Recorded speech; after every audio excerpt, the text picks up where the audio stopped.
The Wolves fall to the Hawks in Game 3, 127-113. I got Jack Borman to help me break it all down.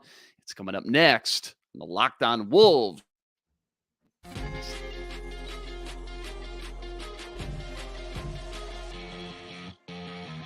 You are Locked On Wolves POSTCAST, part of Locked On Minnesota on the Locked On Podcast Network. Your team every day. Stop me if you heard this one. Wolves blow a 19-point lead and collapse in the second half to the Hawks. An all too familiar scene tonight. What's up? What's up? Back in the lab, back at it. Another T-Wolves POSTCAST episode right here on the Locked On Sports Minnesota Network. You got myself, Luke Inman, at Luke_Spinman. That's the man, Jack Borman, co-host of the Minnesota Basketball Party each and every week up on the Locked On Sports Minnesota channel. Go follow him on X at JRBorman13. And Jack, before we jump into all the action, quick reminder, this episode is brought to you by Prize Picks, the easiest and most exciting way to play daily fantasy sports. Go to prizepicks.com/LockedOnNBA and use code all lowercase LockedOnNBA for a first deposit match up to $100. All right, brother, let's just jump right into this one. Wolves taking on Atlanta tonight, coming off that first win at home Saturday versus Miami. Obviously, huge to get that first dub versus the Heat, especially after that rough start in the opener versus Toronto. But I think going into tonight, Devil's Advocate was kind of quick to point out, hey, no Jimmy Butler in that one, no Kevin Love in that one, etc. So tonight was supposed to be a really good litmus test to see where this team was at. You saw one bad performance, one good performance. Well, they come out, Jack, on absolute fire, 19-point lead at halftime, but I don't know. You'll have to tell me what the deal is with this team a little bit more in depth and why this keeps happening, because I think every fan thought and assumed last year's second half nightmares were going to be a thing of the past. But tonight, man, it was like watching a rerun, just an absolute horrors collapse in the second half. They give this one away tonight, letting the Hawks steal it.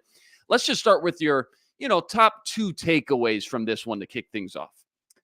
Yeah, the very obvious one is just the complete inability of this team to close games and just turn, big first half leads, big, third quarter leads into even bigger, second half, fourth quarter leads. And it's been woven into the fabric of this team ever since the playoff series against the Memphis Grizzlies 2 years ago. And the three common denominators that you have there are Chris Finch, Anthony Edwards, and Karl Anthony Towns. And this team brought in Mike Conley to try to expunge, some of the hero ball and some of the,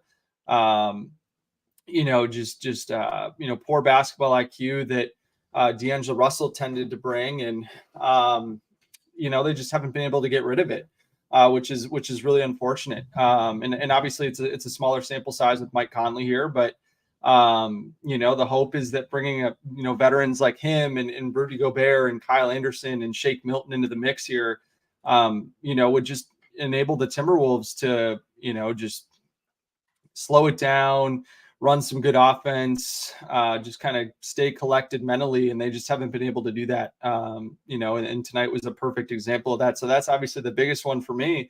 And then the second one is just the offense, again, continuing to just be a huge problem for the Timberwolves in the second half. We saw the ball movement was incredible in that first half. The player movement, everybody was just flying around, being really unselfish, moving without the basketball, setting screens for one another, crashing the offensive glass in a smart way, and just putting pressure on the Hawks at every level of the floor from all over the place in every lineup that they put out there on the floor.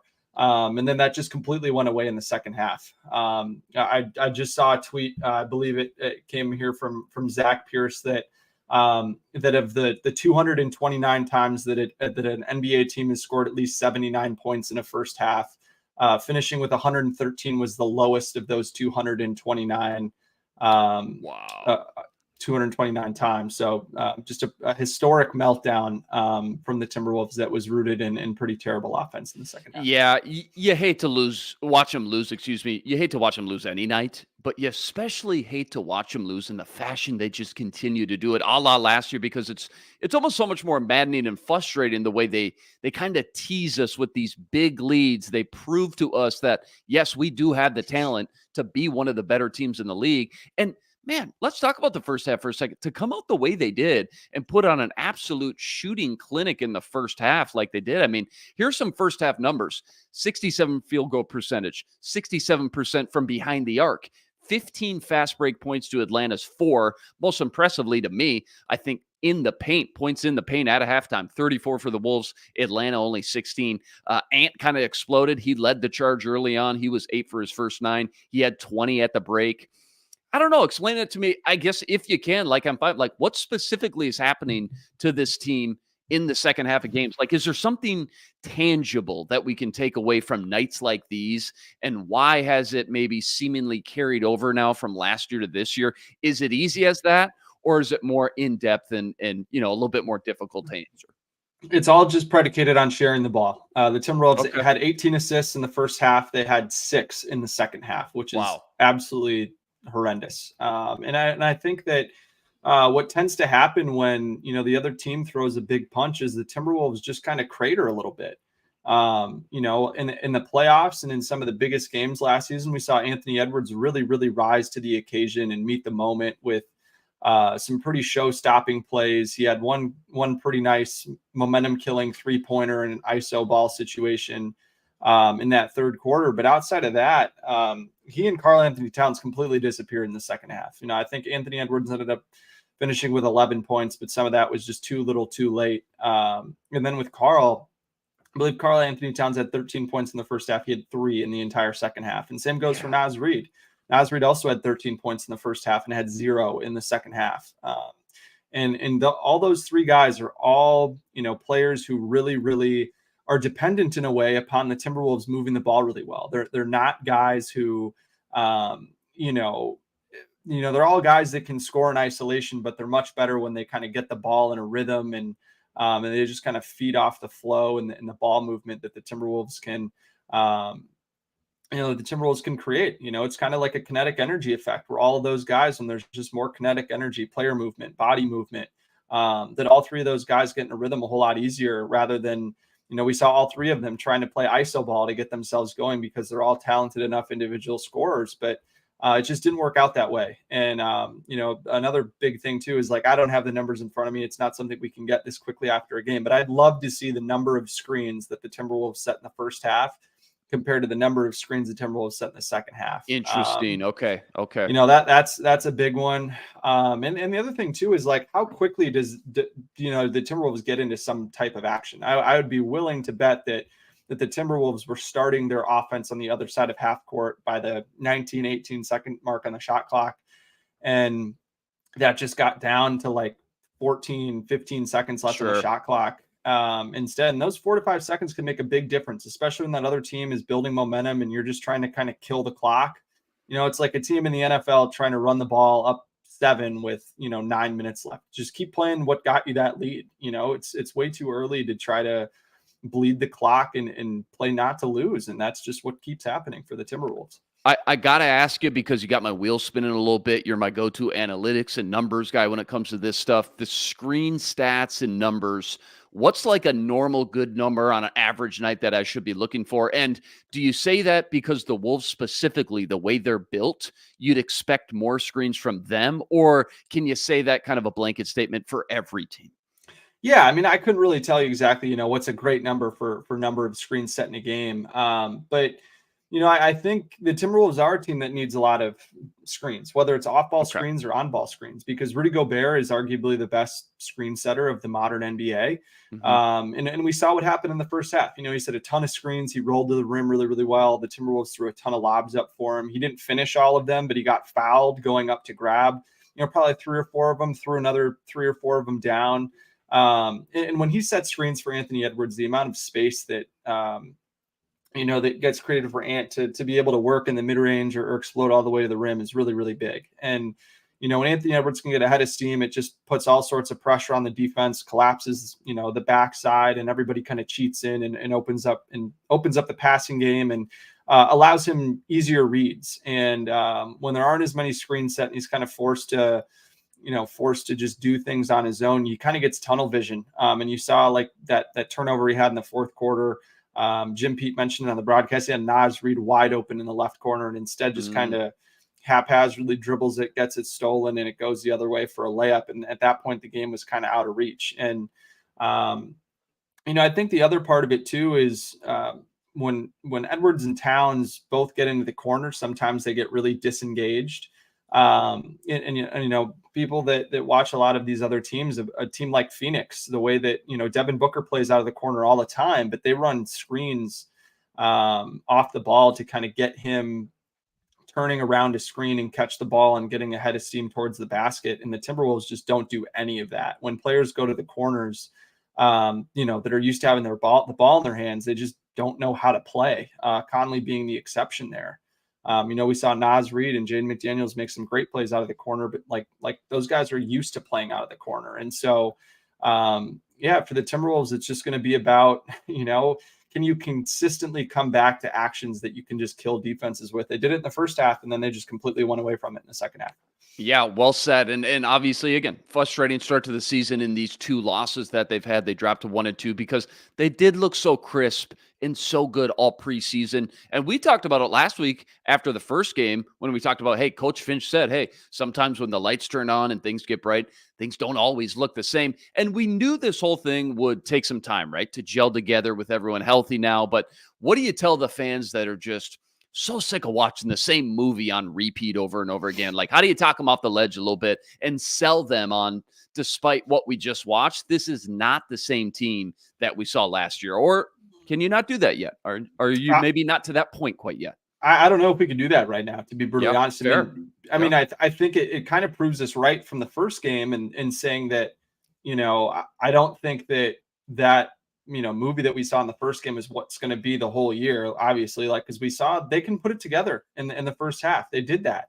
But again, I think more of it honestly has to do with the mentality that this team has when they get up big, rather than, systemic issues with their offense, if that makes sense. Like if you're kind of doing like a pie chart of blame or like power ranking, yes, the things that are most wrong with this team right now, I think the mental aspect of it has way more to do than the physical aspect of it. In that, like I said, since the Memphis series, they just cannot hold on to leads. And something that I notice all the time, and I wonder if other fans out there notice it too, is just look at Chris Finch's body language when things start to go sideways for the Timberwolves. He just kind of throws his hands up in the air, looks really dejected, and often doesn't call timeouts soon enough. And that's, if I'm a player and I'm looking to my coach, like, hey man, what can we do? Like you look in the playoffs, you look at Michael Malone, excuse me. You look at Eric Spoelstra, coaches like that, they're in the finals. You look at Ty Lue for the Clippers. Like, none of these guys have this just super dejected, haphazard, I can't control any of this body language. And for sure, I think it would be great for Chris Finch to come out and really take the blame for a performance like this. It just doesn't happen very often that he comes out and just takes the blame and says, I've got to get these guys, more ready to go and keep them locked in for a whole game. And again, it also falls on Edwards and Towns too. Like, at a certain point, like, those 3 are the common denominators over the last few years for this team. And the fact that they continually just crater when they get up big instead of just run up the score and win by 35 or 40 points. Like, look what the Hawks did last night. They're beating the brakes off of Milwaukee. And, Damian Lillard was having arguably the worst game of his career. Giannis couldn't really find a rhythm, and the Hawks just kept pouring it on. They kept playing aggressive, up tempo, playing with pace, the same thing they did the whole first half, and ended up winning, I think, by like 25 or 30 points. And, that's just something that this Timberwolves team has to learn, and how they learn that and how they can, somehow get the sort of PTSD from that series out of their mental makeup is something that I don't have the answers for right now. No, absolutely. And I love that you brought up the pie chart, where to divvy up the blame. There is people in the comments saying, hey, Coach Finch deserves a big chunk of that pie. How much of maybe the blame tonight, or maybe even big picture, however you want to answer it, would you put Coach Finch in that pie chart? Yeah, I think it's, obviously you don't want to overreact and sure, and say, something that you shouldn't. But I think that, for this game, I think a lot of it has to do with Chris Finch, in that, you look at the first half and you looked at some of these lineups that worked really, really well together. Shake Milton played awesome. He played the whole entire second quarter. I believe he played the last 14 or 15 minutes of the first half. And then you don't get back to him until there's under a minute left in the third quarter. Nickeil Alexander-Walker was really just not what we saw in the playoffs again tonight. Yeah. And you went to him before you went to Shake Milton, which I thought was a mistake. And then Rudy Gobert was incredibly dominant, played awesome in his minutes in the second half, in the second quarter.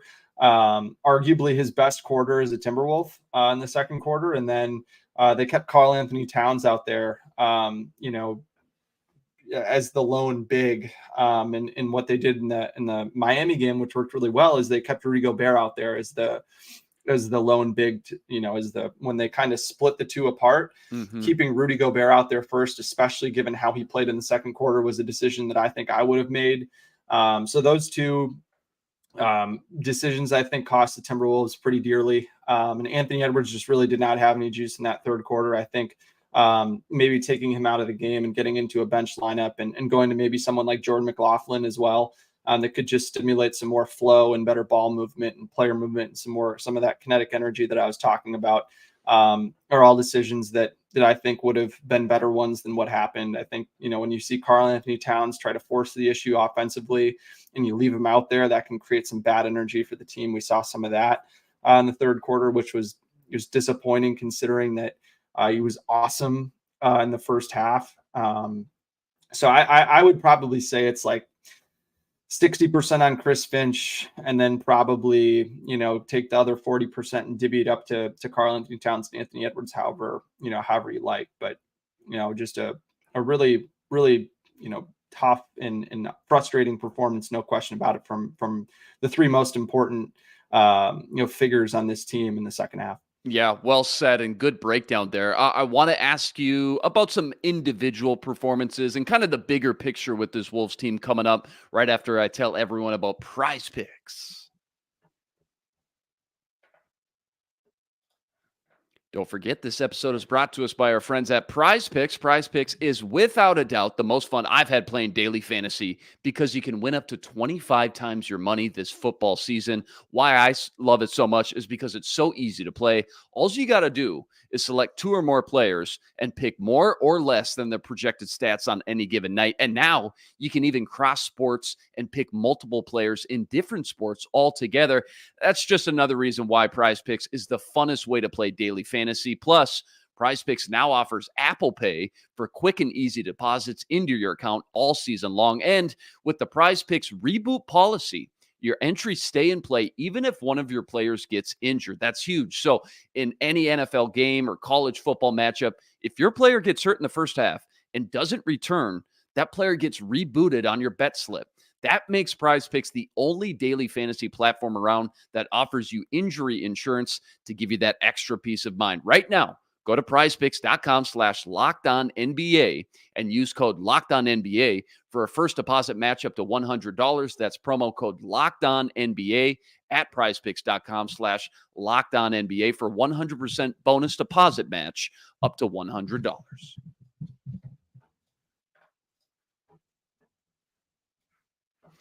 All right. I kind of want to move on from this one and look at some maybe, glass half full stuff, but you got to remind me real quick, how bad were things last year in the second half? Because I just remember, and you're the expert, not me, but I just remember about 3/4 of the way through the season, looking up the third quarter specifically for this Wolves team, and they were like a bottom 5 team in point differential. Correct me if I'm wrong on that.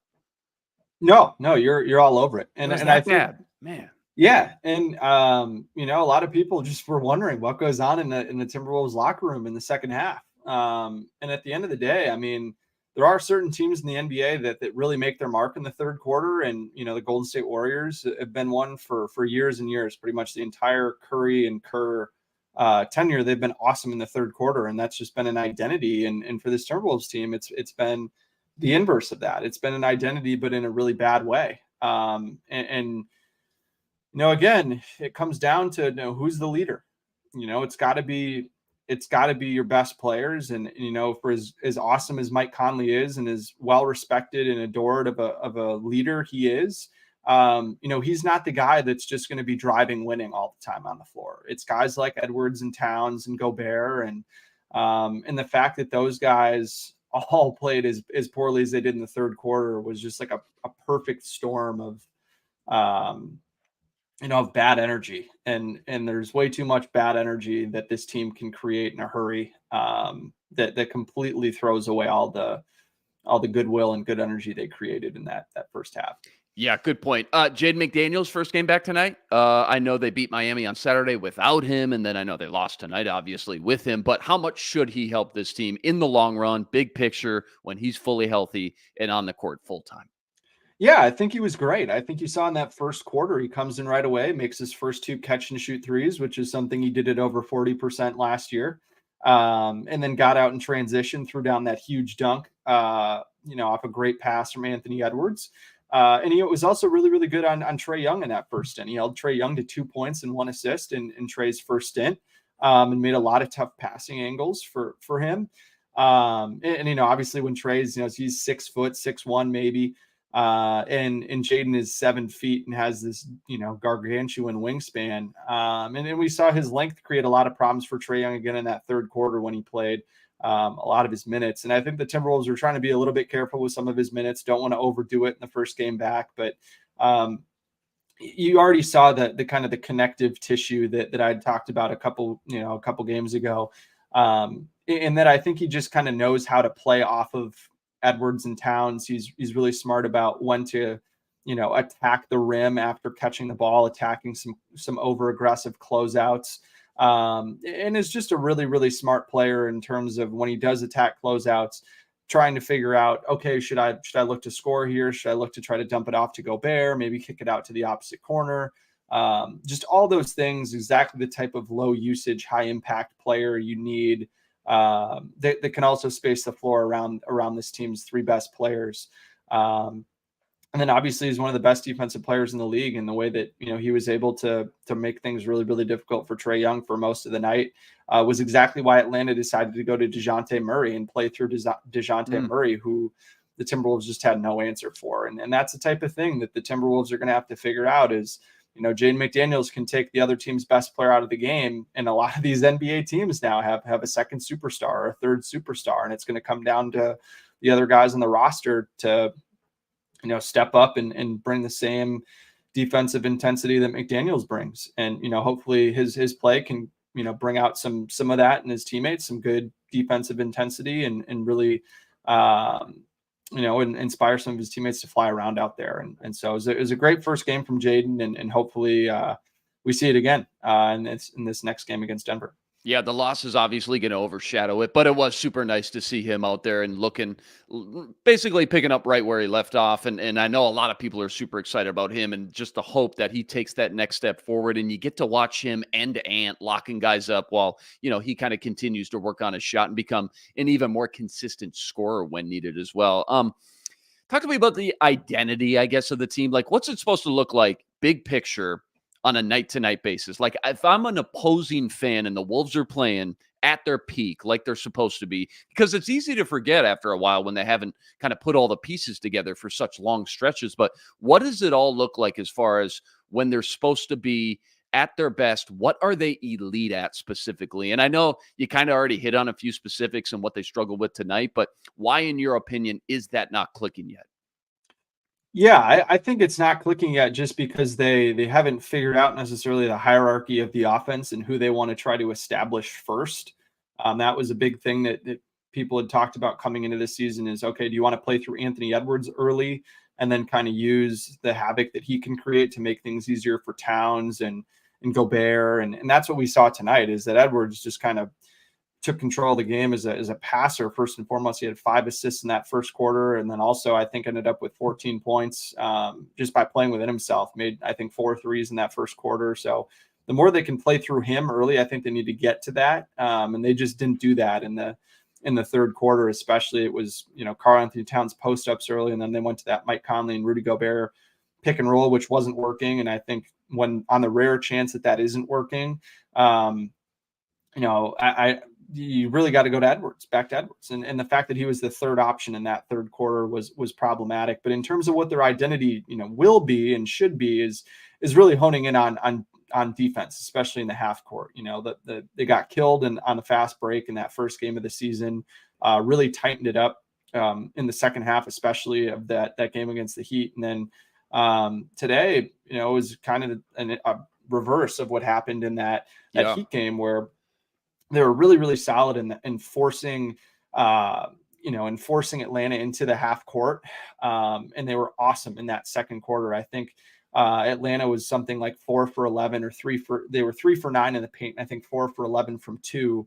And that's just what happens when you get McDaniels and Gobert, two of the best defensive players in the league, involved in almost every single play on the defensive end of the floor. And the Timberwolves have been the best, were the best defense coming into this game, by far the best half court defense coming into this game. So I think that's going to be the main key for the Timberwolves, is even on nights when their offense isn't there, their half court defense being able to keep them in the game. We saw that on both of the first two games, even though that offense was just horrendous in the first game, they were still right there at the end. And then, the second game, their half court defense was elite. And then once the offense caught up, now obviously not playing at an elite level, but playing at a good enough level, they really pulled away from the Heat there. And tonight they had both firing on all cylinders once they kind of ran the Hawks off the off the 3-point line there in the first quarter, really settled in defensively. And then I think, the more they get stops, the more they're able to get out and run offensively in transition and infuse a little bit of pace into what they're doing.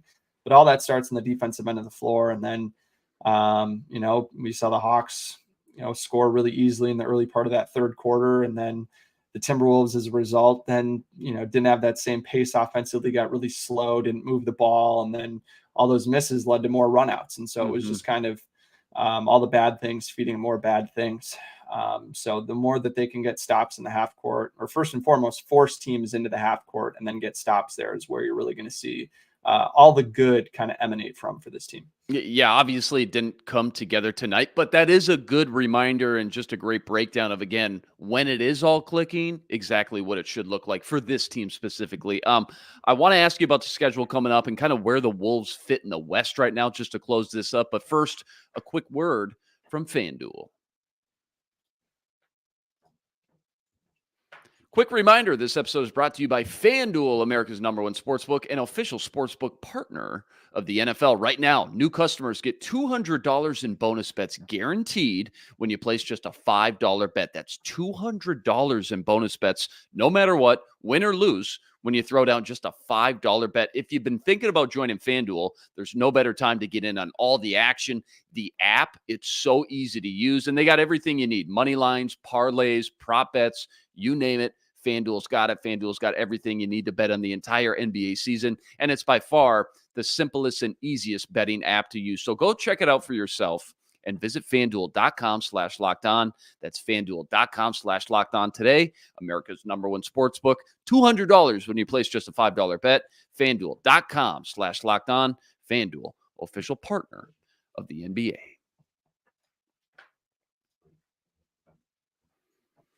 All right, last couple before we wrap up here. Only 3 games in. I get it.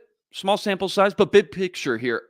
I feel like we talk a lot about Ant and Rudy, and it feels like, you could say this for all sports, but it's kind of like a what have you done for me lately league. And I think maybe a guy who nationally has kind of slipped through the cracks a little bit for just how talented he is, I think you could say Cat, Karl Anthony Towns. Sometimes when stars like him miss a huge chunk or the majority of a season with an injury, people sometimes forget just how good and dominant these guys can be. I know he put together a great preseason, which kind of, it eased, I think, a lot of fans' minds. He looked healthy coming off a year in which, again, he missed over half the season. How's he look through 3 games thus far, in your opinion? And, where's he fit in this rotation? Yeah, I think Karl's looked really, up and down for Okay. the first 3 games. I want the fair, honest, no filter answer on this one. Yeah, I think that, that Karl undoubtedly has the most work to do in terms of what the Wolves are asking of him and how he has to change. In that, Karl played at the 5 all the time before Rudy came to town, and now has to play more at the 4. He's not able to drive quite as much with Gobert out there on the floor, just because, there's more presence in the paint. Whereas when he was the 5, for most of the chunks that he played 2 seasons ago, and he was an All-NBA player, he just had a lot more space to drive and operate and be free offensively. And now we're having to see Carl pick and choose his spots a lot more based on what matchups he's getting. And we saw a great job of that in the first half tonight, where they were playing a much thinner, smaller 4 and Jalen Johnson on him. And so he took him into the paint and had 2 really nice post-up baskets, drove at when he was playing the 5 when Gobert wasn't on the floor. And that's what we've seen a lot of. So he's done a good job in terms of, trying to limit some of those post-ups to only when the matchups are advantageous for him. And then at the other times, either stepping back and shooting threes or driving. It's just, for Carl, the biggest thing for him is that, his 3-point shooting just hasn't been there so far this season. And I think, for him to really, be that guy that we've seen him be, his 3-point shooting's got to be there. I want to say Carl now is 4 of 17 from 3 to start the season. And that's obviously something that'll even out. He's a 40% career 3-point shooter, but I think when he's playing the 4, he's going to be much more effective when he's making threes, especially when he's playing out there with Gobert. So I think his approach and his process has been largely very good. It's just, I think he's got to, be a little bit more aggressive shooting the ball when he's the 5 and stepping back and shooting more threes rather than posting up as much as he has been so far this season, because you got to shoot your way out of this shooting slump that he's in to start the season. Yeah, no, well said. All right, last one before we go. I know we're only 3 games into the season, a week and a half into a very, very long season here, but we can only go off of what we're given. So I'm just curious, what stuck out to you kind of in the early goings from the Western Conference play thus far, good or bad? And I guess where do the Wolves kind of fit into the puzzle, so to speak, early on here? Yeah, well, funny enough, I think, a lot of us thought that it was crazy that, the Wolves are kind of projected in that 7-8 seed spot. Mm-hmm. And right now right now, what are they? They're that 5, 6, this is 9th in the West right now for the Timberwolves. Okay. All right. And so obviously there's a lot of time left, but when you look at, a lot of these teams that they're in the similar tier of, the Clippers, Kings, Warriors, Suns, Pelicans, Mavericks, all those teams are kind of, any of those teams can kind of be, in that same tier as the Timberwolves, all having more wins than them, despite, Phoenix, Bradley Beal and Devin Booker haven't really been playing. The Warriors have been without Draymond Green for 2 of their first 3 games. The Pelicans have had a bunch of, back end rotation guys that are really important to their team not play so far this season. And the Dallas Mavericks were terrible in the preseason, like absolutely awful. And they're about to beat the Memphis Grizzlies to move to 3-0 and send the Grizzlies to 0-4, which is substantial. So I think, the thing for the Wolves is, like they've got to be around that 500 or better mark through the first 2 or 3 weeks of the season, because they have a really difficult schedule the first, it's a gauntlet, right? So. It's just brutal, right? Yeah. Yeah. And that's what makes nights like tonight even more frustrating, is that, you do play a team that, that is one of the, I guess, more winnable games that you have here in this upcoming stretch, and you're up 17 at halftime, and you just kind of throw it away a little bit. So I think for the Wolves to keep pace with, some of these teams that are in the same tier as them, it's about, holding your leads and beating some of the teams that are really low in the standings. And that's something that we saw the Wolves really struggle with. I think it's the bottom 3 teams in the league last year. They were 5-5 or 7-5. And so that's something that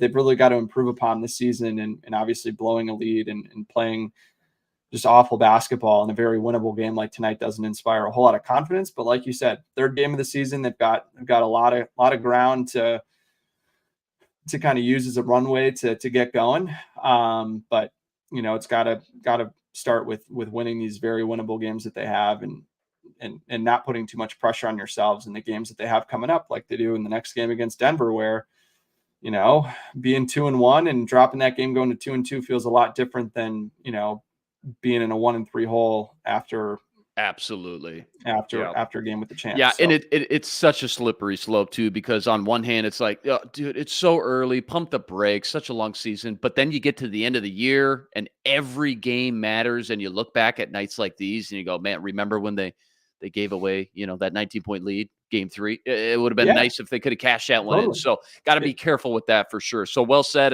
and well done tonight, as always. Wolves, they run into the buzzsaw tonight versus the Hawks, 127-113. They fall to 1-2 on the season. Huge shout out, though, to everyone that joined us on tonight's postcast. And a quick reminder as well, go check out Jack each and every week on the Minnesota Basketball Party with Sam Ekstrom, Ben Beacon, Ron Johnson, and Cara Levin's very own Reggie Wilson. They're pumping out everything you need to know all season long about the Minnesota Timberwolves right here on the Locked On Sports Minnesota channel. That'll do it for us tonight, though, in Game 3. Wolves collapse in the second half. And don't look now. Speaking of that gauntlet schedule, here come the reigning champs. It's the Nuggets next at home in the backyard at the Target Center this Wednesday night.